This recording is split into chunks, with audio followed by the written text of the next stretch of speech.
It was August 25, 1939. An oppressively hot day was drawing to a close. At Schönwald Castle in Silesia, the tops of the ancient trees were still bathed in sunlight, but beneath their branches it was already dusk. No peaceful evening was in store, however. In front of the castle there was a constant activity. Dispatch riders rattled up and down the sandy drive. Luftwaffe orderlies ascended and descended the stairways. A command car bearing the unit markings of a reconnaissance squadron on its fender sped away in a cloud of dust. The dust veiled everything, imparting an air of unreality to the scene. It muffled the sound of bustle, constricted people's throats, and drowned their voices. Or was it perhaps not only the dust, but thoughts of the morrow? For tomorrow the war was to start. At 1830, the Luftwaffe's commander-in-chief, Hermann Göring, had flashed the crucial code word from Wildparkwerder near Potsdam, the code word for which the two Eastern Luftflotten and all their units and formations had been waiting with mounting restlessness, the code word that spelled the solution of the Polish question by violence. And now it had been given. Ostmarkflug, August 26th, 0430. Schönwald lies just east of the Silesian county town of Rosenberg, on the road to the Polish frontier crossing of Grünsrud, 6 miles away. It was there that the air commander, Lieutenant General Freiherr von Richthofen, had set up his battle headquarters. But this mercurial general did not like being so far behind the front. "We must get properly tied up with the spearhead of the infantry," he said. In other words, there must be good communications. If they failed to function, no commander could lead his men. And it had been one of the Luftwaffe's most bitter experiences in Spain that usually they did not function. At the end of the Spanish Civil War, Richthofen had commanded the Condor Legion, and since those days his present staff had been with him almost to a man. This gave him a special advantage. His was the only operations staff in the Luftwaffe concentration against Poland with recent campaign experience. Experience that should prove effective, if not decisive, when providing air support for the army. That, in a nutshell, was Richthofen's job. His close support formations, 4 Stuka Gruppen, 1 ground attack Gruppe, and 1 long-range fighter Gruppe, were tasked to breach the Polish frontier fortifications, to let in the 10th Army from Silesia, and after the breakthrough, to help an armored wedge push straight to Warsaw. No wonder Richthofen wanted to be in close touch with the battlefront. He aimed to set up his staff headquarters the next day on ground already cleared by the dawn's fighting. But that meant his communications would have to be working, and about these he remained very skeptical. They were a job for the administration command, and at the moment no one knew what was happening. "Listen, Seidemann," Richthofen said to his chief of staff. "Should there be any change in tomorrow morning's plan, I doubt very much whether we shall hear about it." The time was a few minutes to 8. Little did Richthofen know how quickly the evening's events would confirm his fears. Below, on the frontier road leading to Grünsrud, stood the commander-in-chief of the 10th Army, Artillery General von Reichenau, with his aide-de-camp, Major Wietersheim. For half an hour, motorized columns had been rolling past them to the east. Schönwald lay in the middle of the 16th Army Corps' concentration area, and this corps, under Major General Hoepner, was due to the 10th Army's spearhead. Its 2 armored divisions, the 1st and 4th, were due to break over the Polish border on a front of only a few kilometers at 0430. Exploiting the surprise and confusion of the enemy, they were to press on without turning to right or left, outflanking both the Polish concrete emplacements at Lubnitz to the south and the Wielin defenses to the north, as well as the industrial area of Częstochow. Their drive was directed straight to the Warte crossing at Radomsko. The air leader had thus given thought to his choice of a frontal location. He had gone further and asked the 10th Army chief to share his quarters with him. Reichenau had gladly accepted, for the castle had been tastefully appointed by the owners of the von Studnitz family. Under the same roof and in neighboring rooms, Army and Air Force generals could not have been in closer touch for the morrow's attack by the former's panzers and their support by the latter's Stukas. Shortly after 8 o'clock, both were standing at the castle gates watching the endless column of vehicles when Lieutenant Colonel Hans Scheidmann dashed up to them, out of breath. "Excuse me, General, but Operation Ostmarkflug is off." As Richthofen gazed at him speechless, he went on. "The message has just come through from 2 Air Division. At the Führer's command, hostilities will not be opened on August 26th. Troop concentrations will continue." Richthofen snorted. "What a lovely mess! All right, Seidemann, get out the cancellation orders, by phone, radio, dispatch rider, every means you can, and get every unit to acknowledge receipt. Not a soul must take off tomorrow, not a single machine. Otherwise we shall be blamed for having started the war." Excusing himself from Reichenau, Richthofen rushed off. The radio van and signals tents adjoining the castle had become hives of activity as orders were encoded and telephone operators tried to get connected. Outside, dispatch riders raced off. Richthofen's groupons and squadrons had only been sent forward to their operational bases that afternoon. From some, no word had yet been received, and he had no idea where they had gotten to. The bases lay, of course, too far apart and too far behind the front. No one at home had learned a thing from the reports he had sent from Spain. Colonel Günther Schwarzkopf's Stuka Geschwader 11, with its 2 Stuka Gruppen, had landed at Neudorf, west of Oppen, and the 2 Stuka Gruppen of Lehrgeschwader 2, under Colin Bayer, in Nieder Elgut on the Steinberg. Major Werner Spielvogel's Ground Attack Group 2 of LG2 lay miles away from its prospective target at Altziedel. It was equipped with the Henschel HS-123 biplane, which's fuel capacity was good for a radius of little more than 80 miles. "If Spielvogel ever reaches the front, he will have used practically half his fuel already," Richthofen growled, and immediately ordered an airstrip to be prepared for this unit at Alt-Rosenberg, close behind the frontier. Finally, there was Gruppen 1 of the long-range fighter Gruppen GZ2 under Captain Gensen at Großstein, south of Oppen. Would the cancellation orders reach them all in time? At around 20:30, von Reichenau put his head through the door. "Well, my dear friend," he said good-humoredly, "it looks like we shall have to go to war without the Luftwaffe." Answering Richthofen's quizzical stare, he added, "For me, no cancellation order has come. I am marching." For hours, the 10th Army commander had been completely out of touch with his Chief of Staff, Lieutenant General Paulus, located in the woods northeast of Oppen. On the road below, the troop movement still proceeded blithely to the east. Without personal orders, Reichenau declined to do anything to stop it. To resolve the confusion, Richthofen offered the 10th Army commander to get through to Berlin on the Luftwaffe radio network and put the question directly. Reichenau agreed, and shortly afterwards, it was nearly 9, the following unusual radio message crackled through. "Air Commander requests information for Army Commander. Do cancellation orders also apply to 10th Army?"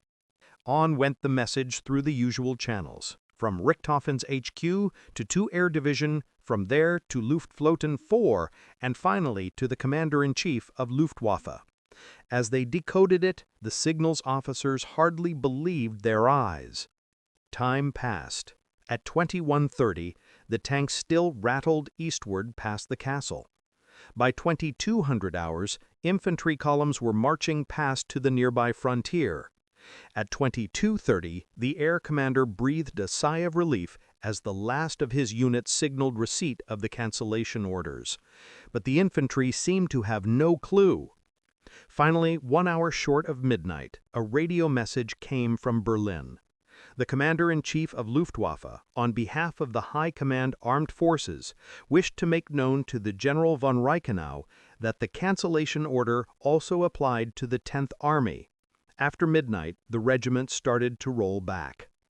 Now it became clear why the Army Chief had not previously been notified.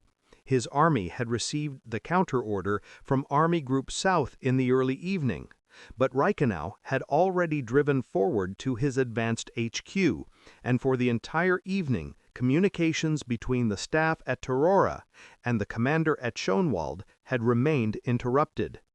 Even dispatch riders did not get through. Lieutenant General Paulus in Tarawa had his hands full getting the counter orders through to the Army Corps, from them to the divisions, and from the divisions to the regiments, not to mention to the detachments, battalions, and companies right on the frontier, and above all to the special duty shock troops whose job was to sneak behind the enemy lines from midnight on, 4 hours before the general assault. He could assume that his commander-in-chief would scarcely go to war by himself if the army made a massive about-face. He therefore informed the field elements first. All the same, it would have been a miracle if, in the few hours left, every man forward on the frontier had got to know that the attack was off. In fact, this was almost achieved. In the 10th Army's entire area, only one assault detachment failed to get the news. This lay in front of the 46th Infantry Division sector, opposite the Polish emplacements at Lubinitz. During the night, as ordered, it crept forward into hostile territory, and at 4:30 its 30 men opened fire on the Poles. At any moment, the German battalions should have swept forward from the frontier and enveloped the foe in a pincer movement. But on the frontier, all remained quiet. The detachment was shot to pieces. There was one other case. On the right wing of Army Group South in the area of the 14th Army under Colonel General List in Slovakia, a railway tunnel was seized in a surprise raid, a vital supply artery once the German attack got going. In this case, the storm detachment had to be recalled and the tunnel yielded. The Poles had hardly regained it when they blew it up, making it impassable. These two mishaps robbed the attack, when it came, of all surprise and dispelled any lingering doubts the Poles still had as to whether the Germans were in earnest. In the next few days, air reconnaissance established that reinforcements were pouring into their frontier provinces on every road and railway, a direct result of the last-minute halt by the German armies. Now each day the enemy must be counted stronger. Reichenau and Paulus had to change the 10th Army's entire plan of attack. Armor and motorized units were brought back into the second line, and the spearhead was now the infantry. The job was to crack open the frontier and force gaps through which the armor could thrust forward in depth. What previously could have been accomplished by surprise could now only be achieved by bitter fighting. The other German armies had similarly to remuster their forces at top speed. However, such tactical displacements did not affect the basic operational objective. This was, in the words of the Ground Forces Commander-in-Chief, to anticipate an orderly mobilization and concentration of the Polish army and to destroy the main bulk of it west of the Vistula-Narów line by concentric attacks from Silesia, Pomerania, and East Prussia." Unquote. Everything depended on whether the mighty arms of the pincers could be closed in time to prevent the main bulk from escaping over the Vistula into the wide regions of eastern Poland. If the plan succeeded, the Poles would be caught in a giant trap and the entire campaign could be decided west of the river. But the plan also implied that the German Luftwaffe would first achieve air sovereignty over Poland, and further, that German bombers could disrupt the roads and railways in the hinterland. Not only that, but the Luftwaffe was also expected to play a leading part in the battle itself. Bombers, dive bombers, long-range and short-range fighters were to harass the ground troops continuously to hammer home the idea that capitulation was the only way out. It was the first time in history that an air force had been called upon to play such a decisive role in a battle. It was indeed also the first time that an independent, self-sufficient air arm had ever taken part in a war. How would it fulfill the expectations that the High Command reposed in it? Was it really strong enough for all these jobs, air to ground, at the front and beyond it? How strong, in fact, was the Luftwaffe? At the end of the Polish campaign, a legend went around the world of an air force of irresistible strength and crushing power, a legend that German propaganda did its best to maintain. It did so successfully that the legend not only outlasted the war and the collapse of Germany, but has continued to the present day. Here are two examples taken at random. In The War in Poland, a study of war history published in 1945 by the American Military Academy of West Point, it was stated, quote, "In the summer of 1939, Germany had achieved its objective at possessing the strongest air force in the world." Unquote. Civilian and military training had produced a reserve of nearly 100,000 pilots. Production was estimated at around 2,000 aircraft per month. At Germany's disposal was an air strength of 7,000 first-line machines, divided into 4 air forces. Unquote. The authoritative multi-volume war history The Royal Air Force 1939 to 1945 gives the Luftwaffe's strength on September 3, 1939, the day Britain declared war, as exactly 4,161 first-line aircraft. What were the actual figures? The one reliable and relevant German document, the Daily Strength Report of Operational Aircraft, produced by the Quartermaster General for the CNC Luftwaffe, tells a very different story. During the Polish campaign, the operative Luftwaffe comprised Luftflotte 1, East, under Air Force General Kesselring, and Luftflotte 4, Southeast, under Air Force General Lohr.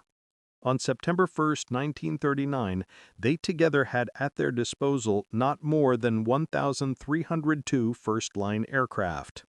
In addition, there were in the East 133 machines that came under the direct command of the CNC, Göring.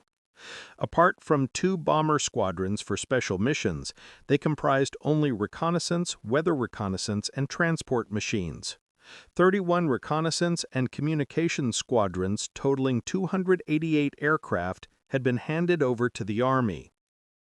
Finally, one may count the fighters, whose role was the air defense of eastern Germany, though only a few of these became involved in the air battle over Poland, and that on its periphery.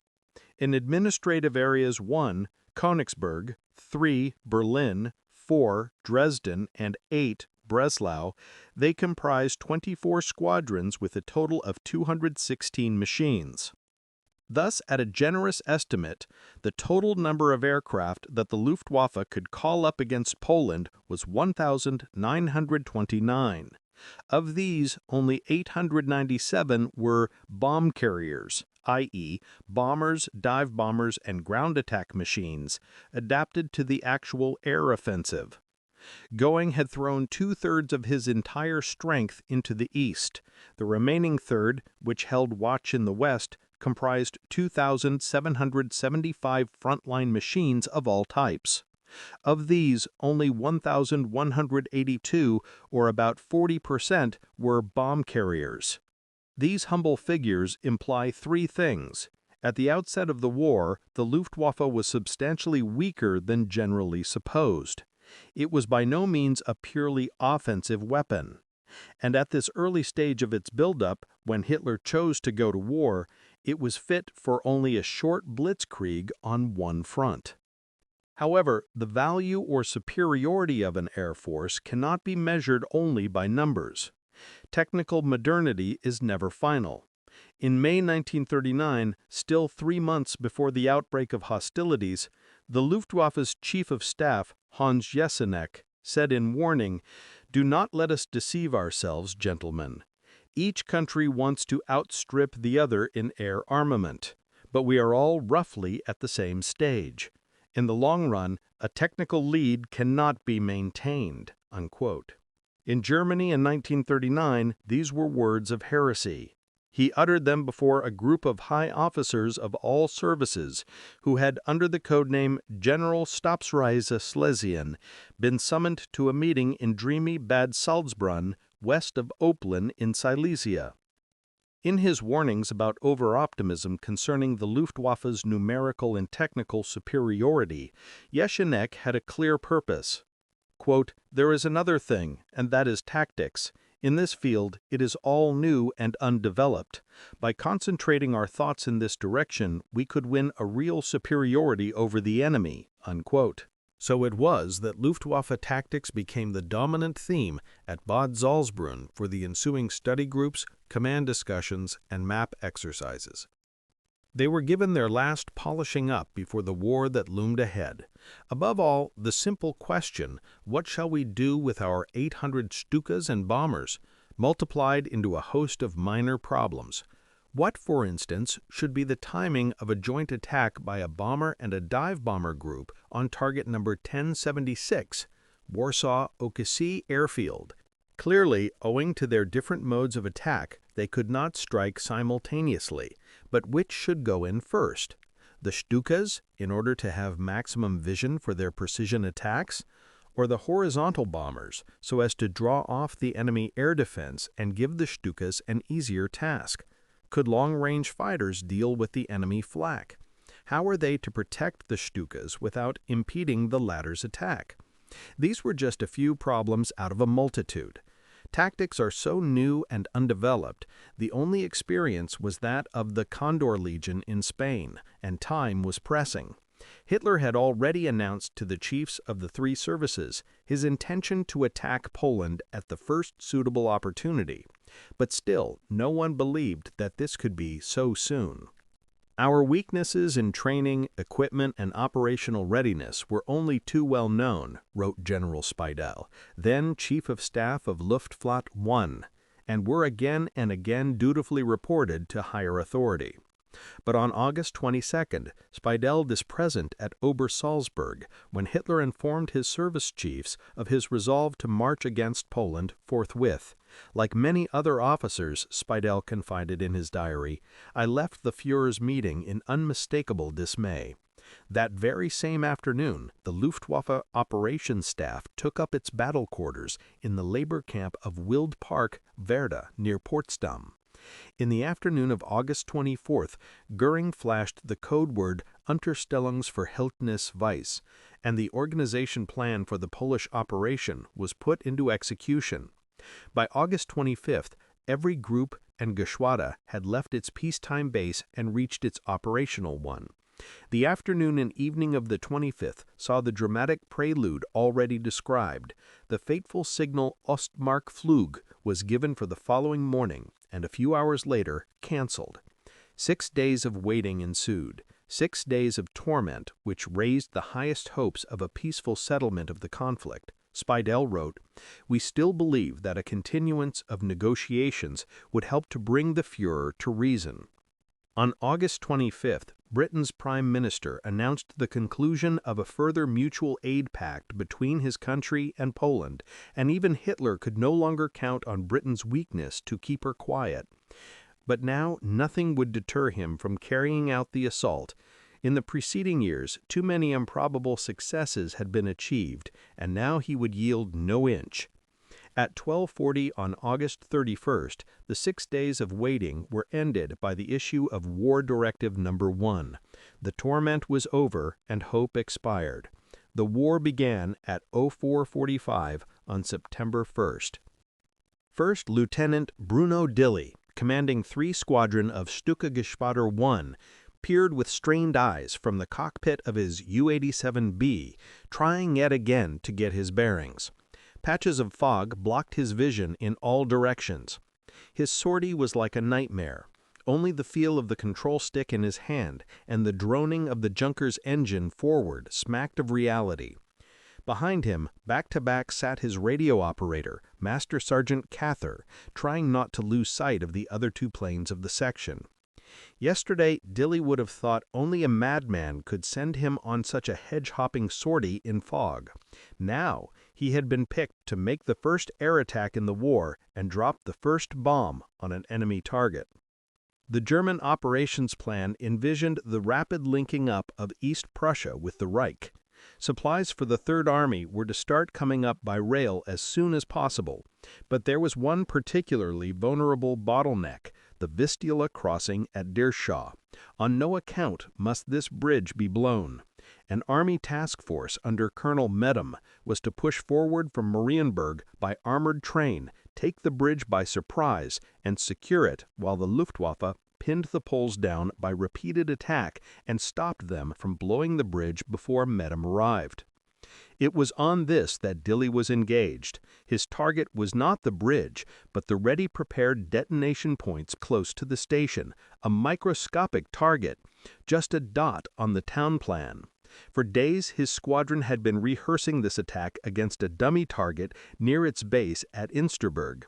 Further, they had several times boarded the Berlin-Königsberg Express and, crossing the Dirschau Bridge, established that the detonating leads ran along the south slope of the railway embankment between the station and the bridge. On this, they built their plan. They would attack at low level and let fly with their bombs at the closest possible range. For this special mission, they had yesterday been sent forward from Insterburg to Elbing. And now this accursed fog. It hung over the airfield at scarcely 150 feet, trailing patches right down to the ground. All the same, Dilley was willing to risk it. From Elbing to Dirschau is but a stone's throw, 8 minutes of flight. He would go in first, followed by Lieutenant Schuler and then an experienced NCO. Taking off in the half-light at 4:26, they turned south and raced close over the treetops through the fog patches.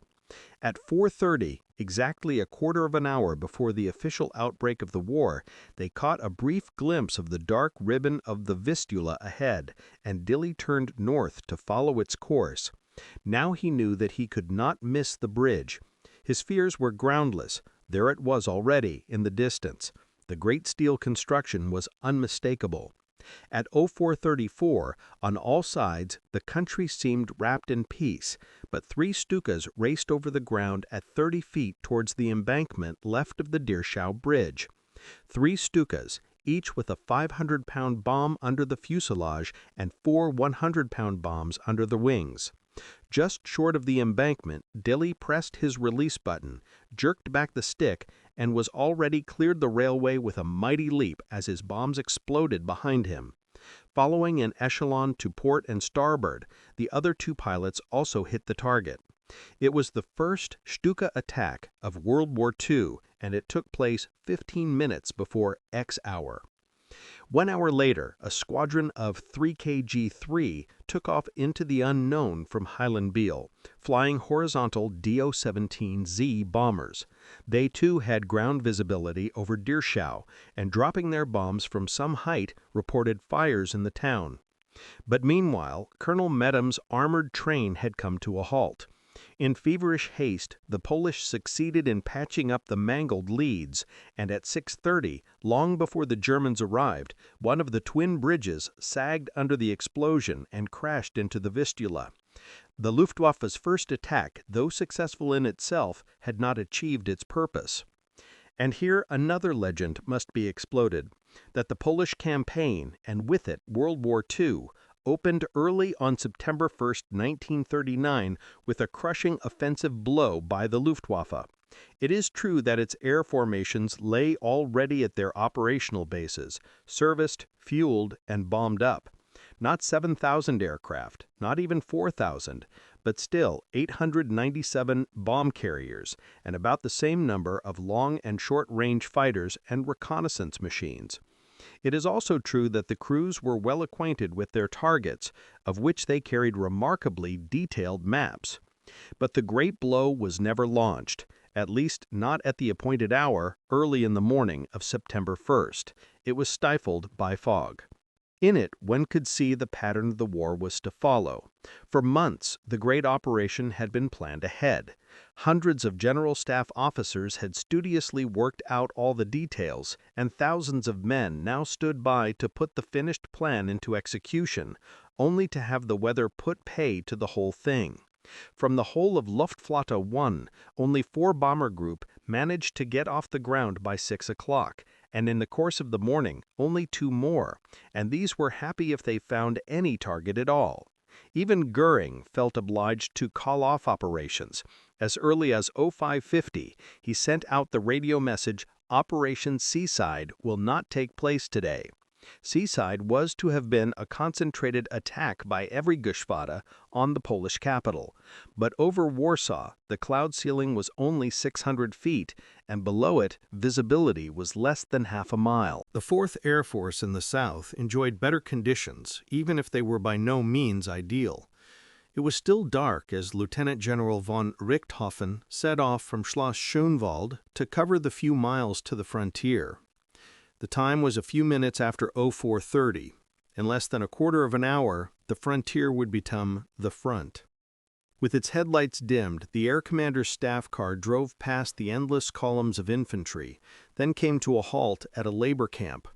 From here, it was a half-mile walk to his command post just south of the frontier crossing of Grunsrud.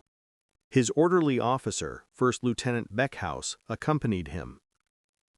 Halfway there was a crackle of rifle fire. Further to the north, artillery rumbled. "Exactly 0445, General," commented Beckhaus. Richthofen nodded. He stood still and listened. "The firing of these first shots made a stark impression on me," he later wrote in his private diary. Now the war was surely in earnest. Thought till now it would only be political or confined to a show of force.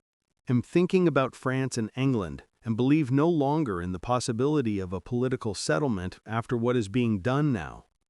The quarter of an hour's walk to my command post made me very worried about the future. But when Seidemann reported to me on my arrival, I had overcome my feelings. From now on, it was the practical business of making war as ordered. Day dawned slowly in a damp mist. The ground lay curtained in fog. "Shocking weather for flying," said his chief of staff, Lieutenant Colonel Seidemann. "When the sun starts shining on this mist, the Stukas won't be able to see the ground." The first takeoff reports came through. Richthofen went outside. There, everything was strangely quiet. No sound of battle, only isolated shots. Hardly the thunder of war. But then, just before sunrise, came the battle planes. Quite suddenly, they were there. It was Major Spielvogel's Gruppe, 2/LG2, which had taken off from Altsiedel as ordered.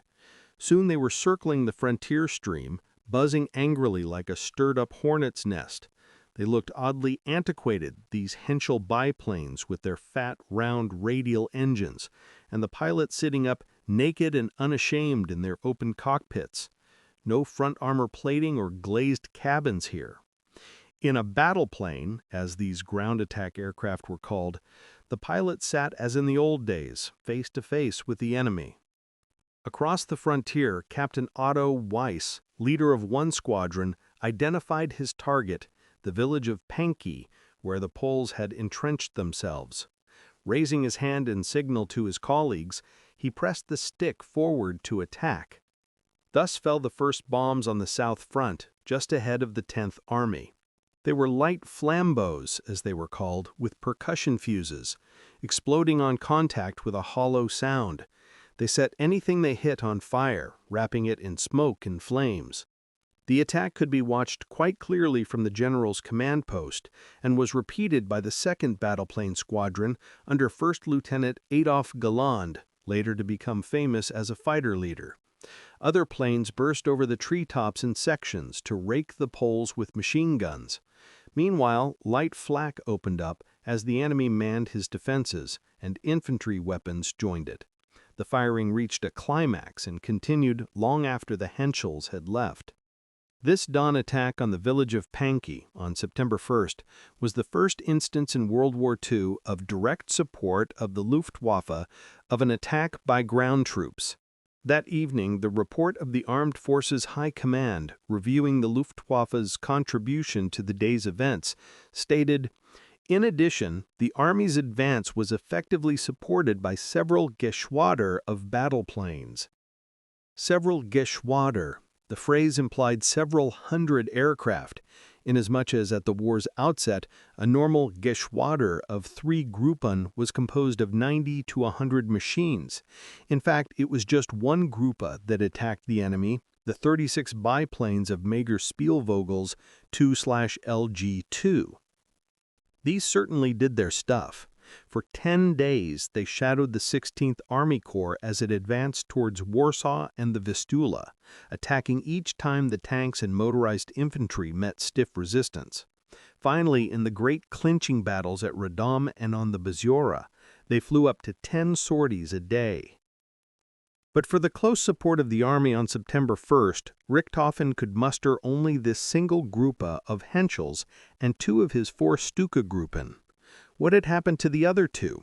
Angrily, the general read again yesterday's order, which, on the eve of the opening attack, deprived him of half his already inadequate dive bomber force. With other bomber units of the 2nd Air Division, they were to be launched against Krakow and other airfields behind the enemy lines. It seemed to him a great mistake. Could there be any higher priority than supporting the army by hammering a breach in the enemy's frontier fortifications? For weeks, German propaganda had been boasting of the irresistible strength and hitting power of the Luftwaffe. But the latter's chief of general staff, Lieutenant General Jeschonnek, had the actual figures before him. They gave him something of a headache. So many units had been shoved to and fro on paper that unless the Western Front was to be bled entirely white, the total number of bomb carriers he could muster for the Polish operation amounted to scarcely 900, or more likely 800, for one must always deduct 10% for aircraft that for some reason or another would be unserviceable. Jeschonnek knew well that if victory could not be gained by force of numbers, only planning and tactics could make up the deficiency. In other words, the available strength should not be scattered, with a Gruppe here and a squadron there, which was precisely what was happening at the moment. The Luftwaffe's main point of effort must be defined and its strength concentrated, if not against a single target, then against a definite group of similar targets. After much discussion, the command staff had drawn up an order of precedence for Luftwaffe operations. First and most urgent was the destruction of the enemy air force. According to the latest intelligence reports, the Poles possessed a good 900 first-line operational aircraft, including some 150 bombers, 315 fighters, 325 reconnaissance machines, plus 50 naval and 100 other communications aircraft. In numbers and also technically, it was of course inferior to the German one, but if it were disregarded, it could cause serious damage. It could hamper air attacks, bomb the German army, perhaps even drop bombs on German soil. A decision in the air must precede a decision on the ground, so the Italian Duhet had proclaimed in his study of air warfare. And the German Luftwaffe subscribed to his doctrine. Complete air sovereignty over Poland must be its prime objective. Second in order of precedence was cooperation with the Army and Navy, whenever and so long as these were engaged in decisive operations. In this case, indirect support, in the form of air attacks on troops in lines of communication behind the enemy front, had priority over direct participation in the ground operations like the Henschels were engaged in. During a pause in operations, more significance was attached to attacks on the sources of enemy strength, i.e., the centers of war industry in the interior. With slight deviations, the Luftwaffe retained this order of precedence right through the war. During the 30-day Polish campaign, its importance, thanks to the superiority of German weapons, was not perhaps very marked, but later its application, or non-application, was to hold the balance between victory and defeat. So it was that the leader of the close support force, Richthofen, came to be deprived by Luftwaffe 4 of so many Stukas. If the army wanted massive close air support, it would have to wait until the afternoon of the opening day at least. That morning, the Luftwaffe had more important work to do. Its bombers and dive bombers launched a protracted attack on the enemy's airfields, on hangars and runways, aircraft dispersal areas, and peripheral aviation works. They struck at the Polish Air Force at every vulnerable point. The main blow fell on Krakow, a target that was never intended. But farther north, the formations either failed to find their targets or, because of the bad weather, were redirected south before takeoff. Over Krakow, the weather had cleared and early reconnaissance had shown the airfield to be occupied. 60 Heinkel 111s, comprising Gruppas 1 and 3 of KG-4, took off from their base in Langenau in Silesia. KG-4 was in fact the only Geschwader of Luftwaffe 4 that was equipped with these standard medium-range bombers. The others had Do-17Es or Do-17Zs. First Lieutenant Evers, commander of 3rd Gruppe, had ordered his pilots to fly in close formation for better self-protection against enemy fighters. But up at 12,000 feet, there were no poles to be seen, and the escorting twin-engined fighters of IZG-76 had nothing to do. After a flight of barely 45 minutes, the bombers were over the target. Though Krakow lay in light mist, it was easy to recognize, and a few seconds later, down came the bombs, 48 tons of them, and all plumb on target. There followed a dive-bombing attack by the Stukas of ISTG-2 under Major Oskar Dinort on hangars and runways, after which the 2 bomber Gruppen of KG-77 could not fail to spot the target, marked as it was by fires and columns of smoke. These, however, prevented clarity of vision, so when it was 3rd Gruppe's turn to go in, its leader, Colonel Wolfgang von Stutterheim, ordered it to do so at low level. Racing over the airfield at barely 150 feet, the Dornier flying pencils laid a line of 100-pound bombs down the length of the runway, and seconds later they burst against the concrete.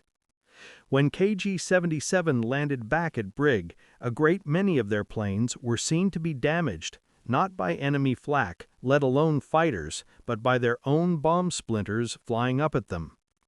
Apart from Krakow, there were Stuka attacks on the airfields of Katowice and Wadowice, while 2nd of KG-77 attacked Krosno and Mordorovka. Later, as the weather cleared, KG-76 was sent against Radom, Lodz, Skierniewice, Tomaszow, Kielce, and Stenschau. The HE-111s of Lieutenant Colonel Erdmann's 2nd of KG-4 flew a distance of 300 miles, right through a bad weather zone over Slovakia all the way to Lemberg, where they dropped 22 tons of bombs on the runways and hangars. Everywhere, the German bombers strove to strike a knockout blow against their main enemy, the Polish Air Force. But did the blow really register? Certainly the runways had become pocked with bomb craters, hangars had been split open by the force of high explosive, stores had gone up in flames, and everywhere, singly or in groups, stood the burnt-out skeletons of aircraft destroyed on the ground. Despite all this, there remained an uncomfortable feeling which grew stronger as the hours passed. What, it was asked, had happened to the Polish Air Force? Its non-appearance was quite unexpected. Granted, the Germans had had the advantage of surprise, and the enemy's ground organization had been severely stricken. But surely the Poles could have attempted some defense in the air, could have sent up some fighters against the German bombers. It was hoped they would, so that German superiority could be exerted and a decision reached. As it was, the Armed Forces Command's report read, "The Luftwaffe today achieved air sovereignty over the entire Polish combat zone." It was just not true.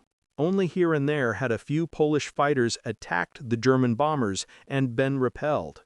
Otherwise, the Polish Air Force had not offered battle, but avoided it. The question was why? Was it weaker than supposed, or had it withdrawn to specially camouflaged airfields to prepare a counterattack? It will be seen later how seriously the Luftwaffe top command in Berlin viewed the danger. At Richthofen's command post close behind the front, the morning hours of September 1st passed slowly by. He and his staff waited patiently for the fog to disperse so as to launch the Stukas. They also awaited reports from the front and requests for air support of the 16th Army Corps' advance. They expected urgent signals reporting enemy resistance that needed to be broken by precision air attacks. Nothing of the sort happened. The Army seemed to have forgotten the Luftwaffe's existence. Or was the higher command not yet in the picture? With his experience in Spain behind him, Richthofen knew just what to do. He would send his own liaison officers equipped with signal vans, or at least radio sets, right up into the front line. Signals for air support would then be flashed directly to him, instead of over the time-wasting network of Army Division to Army Corps and back from Luftwaffe 4 to the appropriate air division. There was another big advantage in this system inherited from Spain. The ground troops, whenever they encountered opposition, would need either artillery support or air support, and the young Luftwaffe officers with them could best decide whether the latter would be effective. Was ground visibility sufficient? Could the enemy be pinpointed from the air? What type of aircraft was best suited for the attack? Bombers, dive bombers, or battle planes? Such were the questions they could decide. But on the morning of September 1st, this system was not yet in operation. The battle planes' targets were picked at random. Stukas from ISTG-76 under Captain Walter Siegel went off early to attack the Wieland defenses. A group of STG-77 was sent by 2nd Air Division against the line of emplacements at Lubnice. That was all. Finally, Richthofen had had enough, and at 11 a.m. he sent for his Fäisliche Storch. Climbing in, he took off from the potato patch next to his command post, equipped only with a map and field radio, to have a look at the front for himself. What he saw was the Germans attacking with rifles from the village of Panki, while the Poles answered with machine guns. He saw German soldiers lying about wounded. Flying over the battlefield, he took in the whole scene. Unintentionally, he flew right over the Polish lines and came under accurate fire. Bullets slammed into the fuselage and lacerated the tail unit. The tank was riddled with machine gun fire and petrol sprayed out as from a watering can. Happily, the aircraft didn't catch fire, and, crippled though it was, he managed to lift it out of the infantry's effective range. Then he flew back to the frontier in a wind curve and landed just in time with a coughing engine and an empty tank. The CINC of the German Air Support Force had been but shot down on the first day of the war.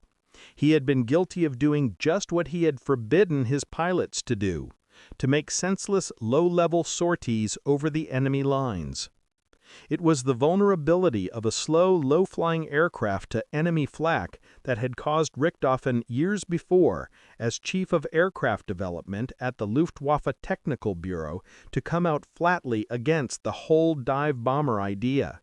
He held that in a war, any dive below 6,000 feet would be suicide. But history had played a prank on him. Now the once despised dive bomber was his strongest weapon. However, his own experience over the Polish lines, plus the reports that came in from the units, all telling of losses and damage caused by the intensity of ground fire, made him issue a new order. No low flying will be taken place except strictly in the course of duty. The lesson of the first day of hostilities was clear. The Polish ground defenses were not to be trifled with. At noon came the results of air reconnaissance, itself hindered by poor visibility and ground mist.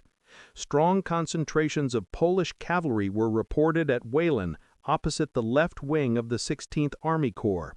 More had been seen at Jaloshin on the Wart, north of Częstochowa, and in the same area troop transporters on the railway from Zdunska Wola. The Stukas were going to be needed. WW2 had its headquarters on the Steinberg near Opollen, from whence there was a splendid view over the plains. But today, no one looked at it. Since this Gruppe had returned from its morning operation against Polish airfields, the atmosphere had been one of carefully concealed tension. Suddenly the telephone rang. The CO, Major Oskar Dinort, in peacetime a well-known competition pilot, found the Schwader commander, Colonel Bayer, on the line. "They've come it, Dinort," said the latter. "New ops orders. Get over here right away." On Nieder-Elgut airfield at the foot of the Steinberg, the Stukas were towed from under cover and the engine started. The briefing at Schwader headquarters was short. 30 Ju-87Bs, with their characteristic kinked-up wings and rigid stilt-like undercarriages, stood waiting for the word to go. At 12:50, they took off and headed eastward. Small hamlets and isolated farmsteads slipped past below them. Then something larger appeared indistinctly through the mist. According to the course they were on, it could only be Whelan. Major Dienert put aside the map and looked down, searching for details. Plumes of black smoke rose from the landscape, and in the town adjoining the main road, a few houses were burning. That was it, the road. On it, near the entrance to the town, minute but unmistakable, like a jerkily wriggling worm, was the enemy column. Dienert put his plane in a turn to port. A quick glance back to confirm that his squadrons were assuming the appointed attack formation, then he concentrated solely on the target. As he did so, his hands automatically went through the so often practiced drill. Close radiator flap, turn off supercharger, tip over to port, set angle of dive to 70 degrees, accelerate 220, 250, 300 miles per hour. Apply air brakes, making a nerve-wracking screech. With every second, the target swelled. Suddenly, it was no longer an impersonal worm creeping over a map, but a living column of vehicles, men and horses. Yes, horses and Polish riders. Stukas against cavalry, like a battle between opposing sentries. Such was war.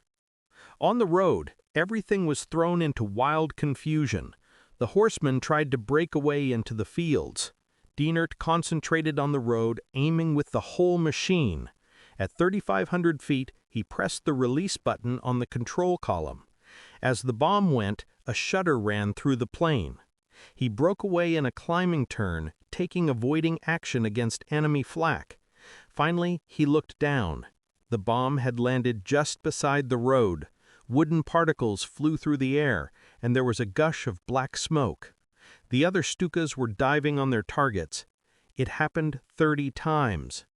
After planting their bombs, the pilots pulled sharply up, weaving between the corral strings of red-hot flak that were thrown up at them. Then they formed up over the town for a new attack. This second target was at Whelan's northern exit. Dienert spotted a large farmstead which seemed to be serving as an HQ. Soldiers swarmed all around it. Troopers had collected in a large courtyard. This time, the staff section's planes attacked together. From only 3,500 feet up, they tipped over, screamed down to 2,500, and let go their bombs. In a few seconds, smoke and flames masked the tragic consequences of the inequality of weapons. Nor was this the end of the anguish. The same targets were attacked again by Group 1 of STG-77, the Geschwader of Colonel Schwarzkopf, known as the Stuka Father. And when further troop movements in the Whelan area were reported, a bomber group, 1I KG-77 under Major Balk, was ordered to continue the work of annihilation. In the course of a few hours, 90 dive bombers and bombers launched their bombs against the concentrated target of this Polish cavalry brigade. After that, it no longer existed as a fighting force. The remnants fled eastward in disorder. That evening, they came together in isolated knots far from the scene of the attack. And the same evening, a key point of the Polish frontier defenses fell into German hands. By this action, the Luftwaffe had clearly played a decisive part in the ground battle. Astonishingly, it had done so on the first day of hostilities, at a moment when its prime task was to subdue the Polish Air Force. But that Air Force had never appeared, so a number of units could turn already to the second task, support of the Army and Navy. Air General Kesselring, C&C of Luftwaffe 1 up in the north, had already infringed the rules of precedence the evening before. Placing 2 extra dive bomber gruppas at the disposal of Colonel Ulrich Kessler, leader of KG-1 at Kolberg, he had ordered this reinforced Kessler Geschwader next day against Polish harbor installations, warships, and coastal batteries in the region of Donzik Bay, Gdynia, Oakshoft, and the Gila Peninsula. At the start, the dense fog on the morning of September 1st prevented any attack in force, and only one IKG-1 managed to get off at 0600 and raid the Polish naval airbase at Putzig Ramel. By noon, the fog over Pomerania and East Prussia had somewhat dispersed, and by the afternoon, the whole 20 groups of bombers and twin-engined fighters of Luftwaffe 1 were airborne, as if to make up for the delay. One IKG-1 bombed flak defenses and petrol dumps at the airfield of Thorn. Double I KG-26 scored direct hits on buildings and rail installations in Posen-Luwęsa. One IKG-53 attacked the runway and hangars at Jenessen, while Double I KG-3, one of the few Grupas to get off the ground in the morning, hit an ammunition dump south of Graudenz. In the late afternoon, one IKG-1 flew another sortie against Thorn, and KG-2 went against Plotzk, Lida, and Biała Podlaska. As for the 120-odd Stukas of 1 Air Division, 2 groups of STG-2, 4I LG-1, and the Naval Stuka Squadron 4I 186, destined for the aircraft carrier Graf Zeppelin. To these fell the special mission of a series attack on the naval bases along the Danzig Bay. Despite these operations ranging over the whole of northern Poland, it was not forgotten that the main target of Luftwaffe 1 was Warsaw itself. At Göring's wish, the capital was billed for a mass attack by the whole bomber strength of both Luftwaffen during the afternoon of the first day, Operation Seaside. He had already had to cancel it early in the morning owing to the bad weather. Warsaw, indeed, was not only the political and military heart of Poland and its center of communications, with numerous airframe and aero-engine factories, it was also the center of aircraft production. If a mortal blow against the Polish Air Force was to be struck, it was surely here. As a prelude, Henkel 111s of Double I LG-1 took off from their base in Povenden, in East Prussia, for a morning attack on Warsaw-Okesh airfield. Though ground visibility was miserable, a number of bombs hit the hangars of the state-owned PZL works, where bombers and fighters were produced. A long pause ensued, waiting for better weather. An operation by KG-27 was postponed from hour to hour. Finally, at 13:25, Berlin gave the word. The Geschwader, still based at its home airfields of Delmenhorst, Wunstedt, and Hanover-Langenheim in North Germany, had a long way to fly, 470 miles to the target. Only after the attack would it transfer from Luftwaffe 2 north to Luftwaffe 1 east. At 17:30, the 3 Henkel 111 Grupas reached Warsaw. Now the capital was given little breathing space. A few minutes previously, LG-1 from East Prussia had again bombed Warsaw-Okesh and the other 2 airfields, Goklau and Mokoto, while the radio stations of Bobche and Lazi, which sent out coded orders, were under precision attack by a dive-bombing Grupa 1I STG-1 under Captain Werner Hotzel. At this point, the long-expected happened. The Polish Air Force at last rose to the defense. Over the center of Warsaw took place the first air-to-air combats of World War II. 2 squadrons composing some 30 fighters of type PZL-11C, known as their leader Group Captain S. Pamlikovsky's pursuit plane formation, became engaged with the twin-engined Messerschmitt 110s of 1I LG-1, which formed the escort to the German bombers. The group was led by Captain Schleif, for its CEO, Major Grobman, had that morning been wounded in an exchange of fire with a single Polish fighter. Schleif spotted the enemy far below as they climbed up to do battle, and went after them in a shallow dive, but the Poles weaved away skillfully. The victim of surprise seemed to have been a Messerschmitt. It slunk away, apparently crippled, and immediately there was a Polish fighter on its tail. But the seemingly certain prey was only decoying the fox to the hounds. At 80 yards, Schleif had the enemy full in his sights, fired a burst of all guns, and the PZL was brought down. The Messerschmitts repeated the trick 4 times. While one played the role of wounded duck, the others awaited their chance to ambush. Result: 5 victories in just a few minutes. After that, the Poles withdrew, and it was also high time for the Messerschmitts to set course for home. 2 days later, on September 3rd, there was a second air battle over Warsaw. Again, some 30 PZL-11Cs came in to attack, and again 1I LG-1 scored 5 victories for the loss of only one of their own aircraft. Afterwards, with 28 confirmed, it became the top-scoring Gruppe of the Polish campaign.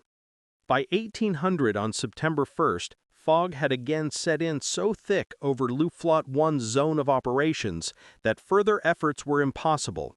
At his headquarters at Henningsholm, near Stettin, General Kesselring and his staff drew up the balance sheet. Despite the delays caused by the weather, on the first day of hostilities, 30 sorties at Gruppe strength had been flown.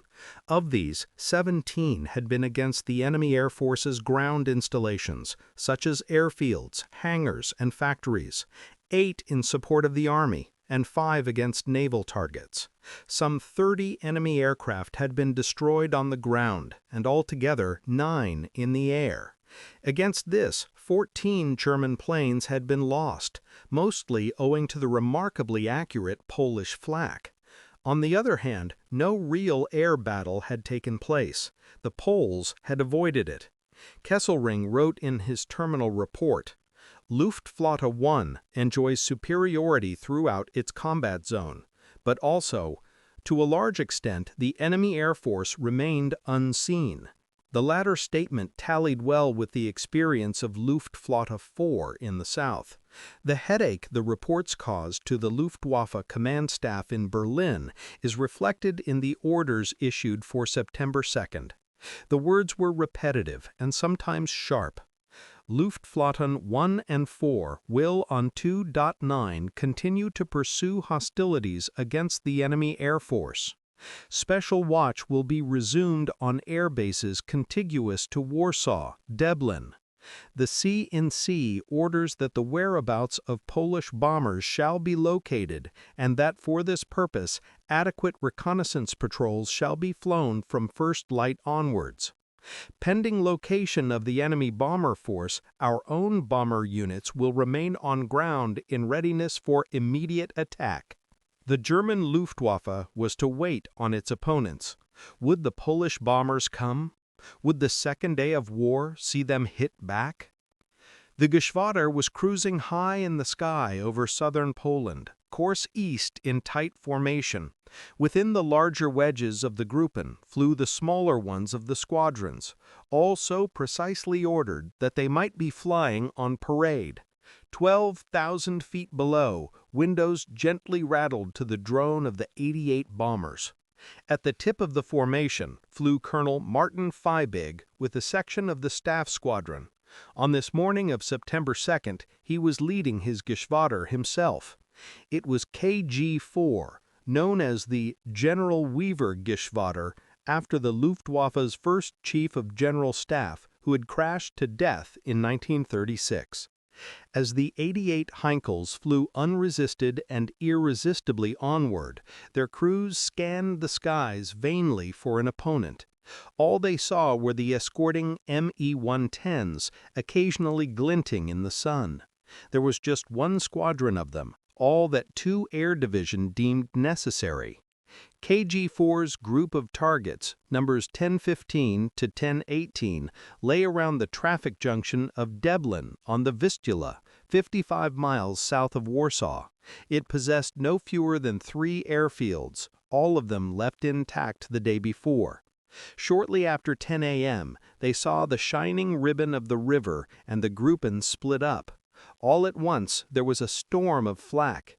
It was dense but too low, the shells exploding 1,000 feet or so beneath the bombers. The Heinkels began their attack. As yesterday over Krakow, Katowice, Kielce, Radom, and Lodz, The bombs exploded in lines along the runway, throwing up fountains of debris and mushrooms of orange flame where they hit the hangars. Shortly after this attack, a flight of 4 Me-110s went down in a steep glide. On the edge of the airfield, they had spotted several aircraft that the bombers had spared. Lieutenant Helmut Lent, years later one of Germany's most successful night fighter pilots, pressed home his attack on one of the larger machines. With its robust fuselage and elongated cockpit, it resembled a German Stuka. At 100 yards, he fired a burst from his 4 machine guns, and in a few seconds the Polish aircraft was blazing like a torch. Pulling out, Lent turned and dived on his next victim. When, after a few minutes, the Me-110s climbed away to catch up with the rest of the formation, they left the wrecks of 11 Polish aircraft burning on the ground. During the morning of September 2nd, the Deblin airfields suffered the same fate as dozens of others had suffered already. And the attacks continued. Blow after blow fell on the Polish Air Force against its ground installations, failing its appearance in the air. Throughout the day, reconnaissance patrols kept every airfield under observation as far as eastern Poland, and wherever aircraft were identified on the ground, the bombers were sent in to destroy them. As the morning wore on, tension at headquarters increased. Staff and operations officers at Major General Lurzer's 2 Air Division and Air General Luhr's HQ in Berlin waited hourly for reports of the enemy, while single and twin-engine fighters sat at cockpit readiness to intercept any attack. They waited in vain, for the Poles never appeared. A few reports came in of scattered attacks on German bombers by sections of at most 2 or 3 fighters. A solitary observation plane had sneaked over the frontier and dropped a few bombs, all duds, at Pieskretscham, north of Gleiwitz. Around noon, it was reported that the Poles were flying reconnaissance patrols over their own country, airborne outposts that radioed back the approach of German bombers. Just a few fighter and reconnaissance planes, no bombers. The squadrons of the Polish Bomber Brigade, with their modern twin-engined PZL-37 Elks, seemed to have been swallowed up into the ground. The tension subsided. The view began to prevail and was soon proclaimed officially abroad that the Polish Air Force had been knocked out on the ground by the first hammer blows against its bases.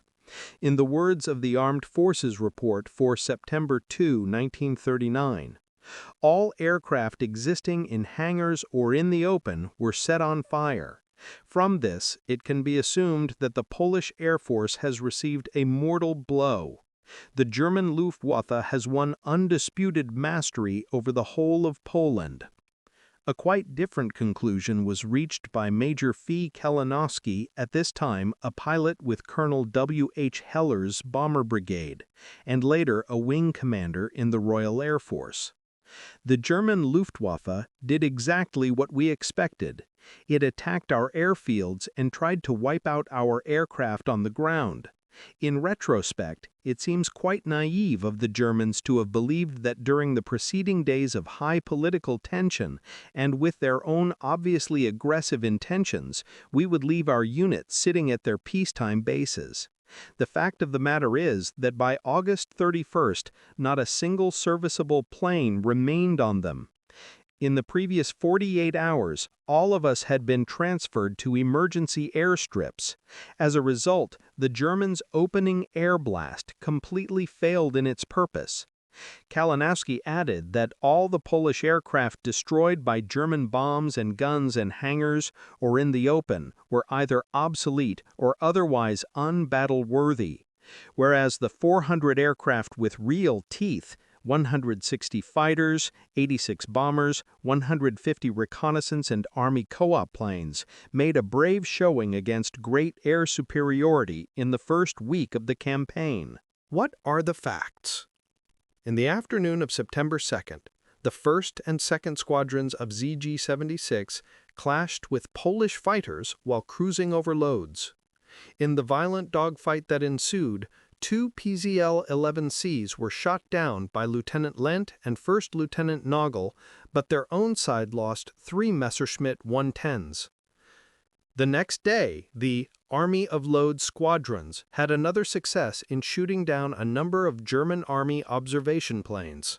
But on September 4th, they found their masters. A squadron of I/ZG2 under First Lieutenant von Rohn again offered battle over loads. For this Gruppe's Messerschmitt 109s, the obsolescent high-winged PZLs were no match. 11 Polish fighters crashed in flames or had to make forced landings, severely damaged. The Messerschmitts also destroyed one of the modern Elk bombers in the air and 3 further PZL-37s on the ground.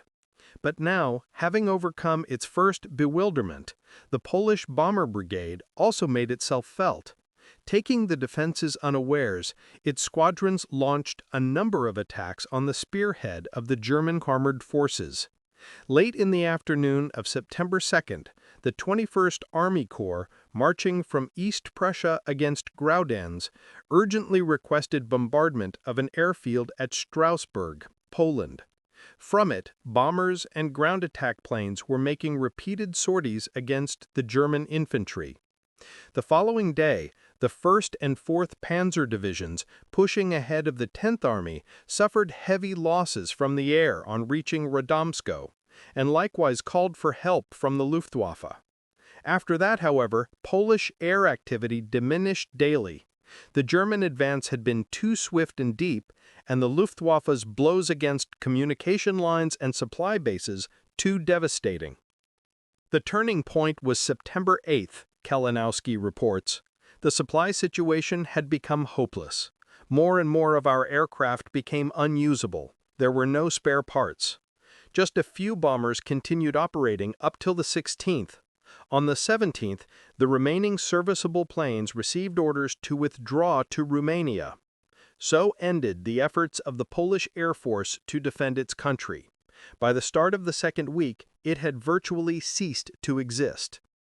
In his contribution to a multi-volume work produced by the General Sikorsky Institute in London and dealing with the causes of Poland's downfall, Colonel Litinsky wrote that the worst consequence of the initial German attack on airfields, roads, and railways was the complete dislocation of communications.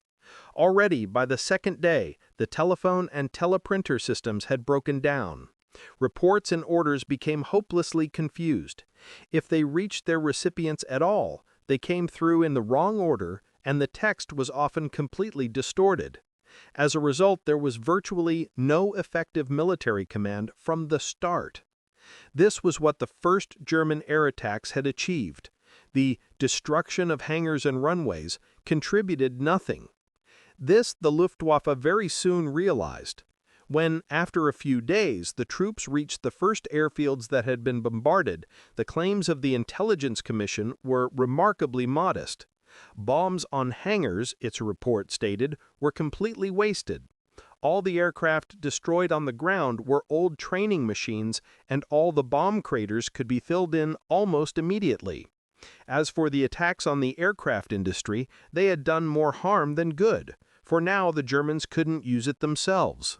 This report, of course, remained top secret. The public was kept in complete ignorance. They were told only of the non-stop bombing raids, the peerless power of the Luftwaffe, and above all, the morale-shattering effect of the dive bomber.